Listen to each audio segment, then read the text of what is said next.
Достар, сіз егер ManyChat деген CRM системаны қолданатын болсаңыз, ол жерде жасанды интеллекттің функциясы өте аз. Көп нәрсе жасай алмайсың. Егер оны үлкейткіңіз келсе, кішкене жақсы интеграциялар, керемет нәрселер жасағыңыз келсе, онда сіз N10 деген системамен оны қосуыңыз керек. Соны қалай қосамыз, бұл видеода көрсетемін. Егер мына диаграммаға қарайтын болсаңыз, ManyChatта тек қана осындай аз ғана интеграциялар бар. Мысалы, сіз Google Sheet'қа бір нәрселер сала аласыз, API бар, басқа системалардан шақыра аласыз. Және де базовый искусственный интеллект функционал бар. Бірақ ол тек қана сұрақтарға жауап береді, болды, басқа ештеңе істемейді. Мысалы, бір логика бойынша Google Sheets'қа бір ақпарат сал деп сондай бірдеңе айтсаң, ондай нәрсені істей алмайды. Сондықтан мен оны N10 деген жүйеге қостым. Соның арқасында менде осындай керемет функциялар шықты. Мен Google Sheets'қа да сала аламын, логика бойынша өзімнің почтама да бірдеңе жібере аламын, бірдеңе қабылдай аламын. Google календарімда доступ беріп қойдым, там кез келген нәрсені істей алады. База даннықты SQL бердім, базаға бірдеңе сала алады, бір логика бойынша. Кез келген API-ді шақыра аламын, даже файлдарды скачать ете аламын да, мысалы, ManyChat'та ондай нәрсе жоқ. Сосын еще өзімнің библиотекаларымды сала аламын. Ол деген функционалды көтереді да. Неше түрлі, нәрселер істеуге болады. Жалпы N10 полноценный, сен любой программа, любой сайт жасайсың ғой, соның бэкэндін қолға, соны істей аласың сен без программирования. Вообще это, по идее, очень круто, өйткені бұрында бэкэнд жасау үшін сен код жазу керек болатынсың да. Қазір, в принципе, код жазбай ақ та жасауға болады. Енді тағы не істеуге болады? Мына N10-да еще сен DeepSeek'ті да қолдана аласың, там OpenAI, кез келген LLM-ді қолдана аласың. Ал ManyChat'та ондай мүмкіндік жоқ. Енді бірақ неге мен ManyChat сақтаймын? Мысалы, неге напрямую N10-ға жұмыс жасамаймын N10-мен? Себебі ManyChat'та мынандай күшті нәрселер бар. Инстаграммен интеграция бар, TikTok, WhatsApp, Telegram. Яғни осы 4 каналдан келетін любой хабарландыруларды мен оңай ала аламын. Ал егер мына төртеуін мына N10-ға қосу үшін маған ұзақ нәрселер жасау керек. Там Facebook'тың ішіне кіріп бір нәрселер настройка жасауым керек, TikTok'тан там тоже интеграция настраивать ету керек. Оның барлығы маған ManyChat беріп тұр. Мен сол үшін ManyChat'қа ақша төлеймін да. Және одан бөлек ManyChat'тың керемет мына чат функциясы бар да, мысалы, адамдармен сөйлесу, автоматизация, көптеген жақсы плюстар бар. Сол үшін мен ManyChat'ты қолданамын. Сіз деген Amo CRM деген CRM қолдануыңыз мүмкін. Онымен де интеграция жасауға болады. Мен келесі видеоларда оны көрсетемін тоже, қалай істеуге болатынын. Егер қызық болса, маған тіркеліп қойыңыз, сол видеоны қарайсыз. Сосын айтпақшы, мына мен мына шаблонды бұйырса жүктеп қоям, өзімнің бесплатный комьюнитим бар Телеграмда. Сол жерде мен мына жерде шаблондарды жүктеп жүрмін. Осыған тіркеліп алыңыз, мына жерде чат бар бізде тоже, сұрақ жауап деген сияқты бесплатный комьюнити, соған кіріңіз. Ал егер сізде серьезный намерение болса, үйрену нөлден барлығын осыны автоматизацияны, онда мына платный комьюнитиға кірсеңіз болады. Оған қалай кірем десеңіз, тоже бұл жерде бізде чат бар, куратор жұмыс істейді, сабақтар бар, нөлден бастап осындай жасанды интеллект боттарын қалай жасаймыз, қалай солай ақша табуға болады, соның бар білгенімді осы жерден үйреттім. Егер қалай кірем десеңіз, менде Инстаграмда биода ссылка тұр, сол неге лендинг пейджға, сол жерден бүкіл ақпаратты аласыз. Менеджердің контактісі Телеграмдағы, соның барлығын көре аласыз. Так, енді тақырыпқа оралайық. Қалай енді кешірім өтінемін, қалай енді қосамыз ManyChat пен N10-ді?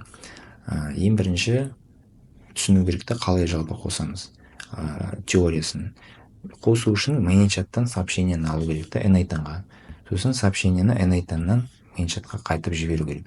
Енді қалай сообщениені аламыз?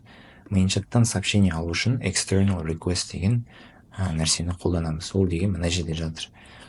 Настройкаға кіресіз, Telegram деген жерге кіресіз, сосын мына жерде default reply деген бар. Бұл деген сөз, кез келген Telegramға түскен сообщенияларды мен осы соларға мен мына автоматизацияны запускать етемін деген сөз. мысалы инстаграмда менде ондай жоқ, тек қана телеграмға настроен. В общем, мынаны ашамын, ішінде не істейді бұл нәрсе. Кез келген сообщение келгенде маған назначать етеді CRM-нің ішінде, сосын external request бағанағы n8 веб-хукты шақырады. Веб-хук деген мына жердегі осындай нәрсе. Енді бұл сіз түсінбей жатқаныңыз болуыңыз мүмкін. Егер түсініксіз болса, онда по-любому сізге үйрену керек. Тағы да айтамын, мен өзімнің жабық комьюнитида, қауымдастықта оның бәрін үйреттім. Оның бәрін үйрене аласыз. Нөлден бастап. Окей. Енді веб-хук осындай нені қабылдайды, информацияны қабылдайды. Мен сообщениені оқимын. Яғни солай мен external request жіберемін и n8-дан веб-хуктан оны қабылдап аламын. Окей. Енді external request-та не бол бізде? Қазір көрсетейін. Біріншіден мен хедер қоюыңыз керек. Осындай ключ. Сол кезде безопасный болады. Өйткені кез келген адам сіздің веб-хукыңызды аша бермейтін болады да. Осындай ключпен кірсең ғана обработка жасайтын боласыз. Сосын body, оған не жібереміз? Контакт ID жібересіз. Яғни мейнчаттағы адамның ID-шкасы. Сол арқылы сіз оған кері хабарласа аласыз. Және текст деген мына қандай сообщение жіберді адам, сол last text input деген ол мейнчаттағы встроенное поле соңғы сообщениені сақтайтын. Окей, соны жібересіз. Болды, басқа еш нәрсе жоқ мұнда. Болды, осылай сіз n8-ға сообщениені алдыңыз. Енді қалай сообщениені қайтып жібереміз обратно? Ол үшін мына HTTP call дегенді шақырамыз. Ең соңында мінекей HTTP request send content деген мейнчаттың методы бар міне. Соны шақырамыз. Оған біз ол send content деген адамға лидқа ненің ішіндегі мейнчаттың ішіндегі сообщение жібереді.